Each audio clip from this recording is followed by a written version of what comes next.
हमारे सांसद साथी और आपके लोकप्रिय प्रतिनिधि श्री जुगल किशोर शर्मा जी, बीआरओ के director general general Rajiv Chaudhary ji, मंच पर आसीन अधिकारीगण,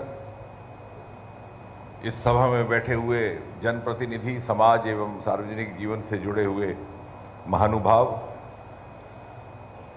सबसे पहले तो ये कहने को दिल करता है कि आज का दिन एक बड़ा ही शुभ दिन है और बड़ा सुखद संयोग कि ये कार्यक्रम एक ऐसे समय में आयोजित हो रहा है और हम इसके लिए यहाँ एकत्रित हुए हैं जबकि मात्र 48 घंटे पहले भारत ने G20 का शिखर सम्मेलन सफलतापूर्वक आयोजित करके विश्व भर में अपनी अपार क्षमता का परिचय दिया है। जहां एक और प्रधानमंत्री श्री नरेंद्र मोदी विश्व के सबसे कद्दावर नेता उभर करके सामने आए, वहां साथ ही साथ देश विदेश में इस बात का भी एहसास हुआ कि G20 के माध्यम से यदि पेचीदा से पेचीदा विषयों और मुद्दों के लिए समाधान एवं समन्वय निकालने का कोई रास्ता हमवार हो सकता है तो वो मात्र और मात्र भारतवर्ष के द्वारा। जहां चांद की धरती पर चंद्रयान के सफलतापूर्वक पहुंचने के तुरंत बाद हुआ ये शिखर सम्मेलन विश्व को इस बात का भी संदेश दे रहा है कि भारत निकल पड़ा है शिखर पटल की यात्रा पर और निकल पड़ा है उस चरम सीमा पर पहुंचने के लिए जिसका विश्व को इंतज़ार है और आज दुनिया भारत की अगुवाई में काम करने को तैयार है।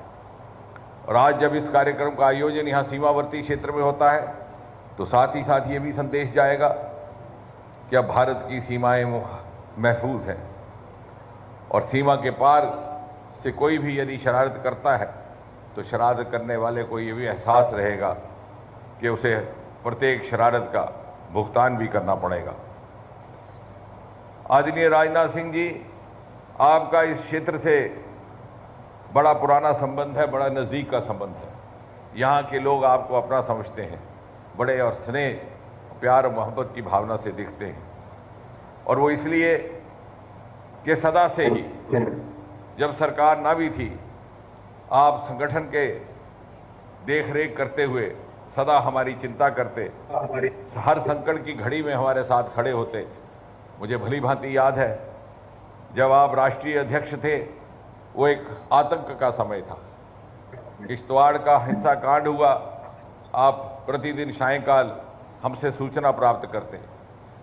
अमरनाथ भूमि आंदोलन हुआ, आप अध्यक्ष थे, हमारा मार्गदर्शन करते और आंदोलन के बाद आपने दिल्ली बुला करके हम सबकी हौसला अफजाई की। इसके उपरांत सांसदों का एक समिति गठित की गई जिसके अध्यक्ष आप थे। आपने सारे क्षेत्र का दूर दूर तक प्रवास किया और हम जैसे कुछ एक कार्यकर्ताओं को आपके साथ रह करके बहुत कुछ सीखने को मिला। सन 2014 के बाद गृह मंत्री बनने के बाद ये आप ही के कार्यकाल में संभव हुआ कि बरसों से चली आ रही थी हमारी एक मांग, बॉर्डर बंकर्स, सीमावर्ती क्षेत्र में बंकर बनाने, वो आप ही के आदेश अनुसार हो पाया। गृह मंत्री के रूप में आप ही के कार्यकाल में पशु बीमा बढ़ा दिया गया और लंबे समय से चला आ रहा भेदभाव आरक्षण को लेकर समाप्त हुआ। 4% आरक्षण इस अंतर्राष्ट्रीय सीमा पर रहने वाले लोगों को प्राप्त हुआ। गत सरकारों ने वो LOC में दे रखा था क्योंकि वोट बैंक की राजनीति से मजबूर होकर के उन्होंने युवाओं के बीच में भेद प्राप्त किया, सीमा के एक हिस्से और दूसरे हिस्से के बीच में भेद प्राप्त किया। आपने उसको गृह मंत्री के रूप में समाप्त किया और आप ही के गृह मंत्री के दौरान एक दौरे में आपने घोषणा की बॉर्डर बटालियंस गठित करने की और वो क्रम शुरू हुआ। बहुत समय नहीं लेना, लेकिन 2019 के बाद रक्षा मंत्री बनने के बाद यदि हम BRO के ही संदर्भ में बात करें, जिस विषय को लेकर के आज ये कार्यक्रम आयोजित है, तो सड़कों का जाल बिछ गया। सीमा तक, जीरो लाइन तक आज BRO के द्वारा सड़कों का निर्माण हो चुका है। जनरल राजीव चौधरी व्यक्तिगत तौर पर बहुत सहयोग करते रहे और मुझे ये कहते हुए भी हर्ष है कि सेवानिवृत्त होने से पहले उनका एक बड़ा कार्यक्रम और कहीं नहीं हमारे ही क्षेत्र में हो रहा है। और आज जब आदरणीय रक्षा मंत्री जी देश भर में एक नहीं, दो नहीं, 10 नहीं, 90 प्रोजेक्ट्स की लॉन्चिंग करेंगे, तो उसकी वर्चुअल लॉन्चिंग के लिए यदि किसी स्थान का चयन किया गया तो हमारे क्षेत्र का किया गया। ये माननीय राजनाथ सिंह जी का हमारे साथ जो लगाव है, हमारे साथ जो प्रेम है, उसका भी एक प्रतीक है। गत 9 वर्षों में यहाँ इतने पुल बन गए, लगभग 200 से अधिक तो मेरे ही चुनावी क्षेत्र में। माननीय जी, आपकी बदौलत है मुझे यहाँ के लोग पुलों वाला एमपी कहने लगे। ये आपके आशीर्वाद से मुझे पदवी नसीब हुई। और इतना ही नहीं, बरसों से चले आ रहा भेदभाव समाप्त हुआ। चाहे धनराशि हो, चाहे दूसरे सब साधन हो, एक समान उनका वितरित होने लगा।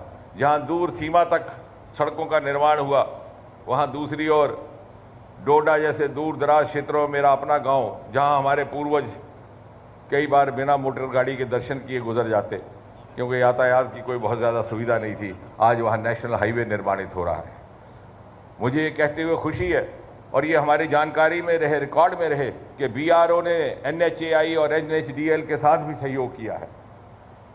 जनरल चौधरी जानते हैं, लखनपुर से जो हमारा हाईवे बन्नी बसोली से होकर के डोडा भदरवा पहुंचेगा, रास्ते में छतरगला की सुरंग आती है। भले ही उसका निर्माण भारतमाला के तहत होगा, लेकिन उस सुरंग का DPR BRO के तहत बीकन्स नाम की एजेंसी ने बनाया। अर्थात आपने NHAI का भी सहयोग किया, दूसरी एजेंसियों का भी सहयोग किया। आज जहां हम खड़े हैं, यहाँ से एक्सप्रेस कॉरिडोर होकर के गुजर रहा है। 3 नेशनल हाईवे इस सारे क्षेत्र में। और बहुत ज़्यादा बात ना कहते हुए, क्योंकि इस समय हम आपकी बात सुनने को मुंतज़िर है, मैं अंत में केवल यही कहूँगा कि जहाँ BRO के माध्यम से प्राप्त हुई नेमतों के कारण हम आपको अपना मुहाफ़िज़ समझते हैं, वहाँ सीमा पर एक सुरक्षित वातावरण जिस प्रकार का पैदा हुआ है, हम आपको अपना संरक्षक भी मानते हैं, गार्डियन भी मानते हैं। और वो कहते हैं कि उस मुल्क की सरहद को कोई छू नहीं सकता जिस मुल्क की सरहद की निगहबान है प्रधानमंत्री मोदी, और जिस मुल्क के रक्षा मंत्री हैं आदरणीय राजनाथ सिंह जी।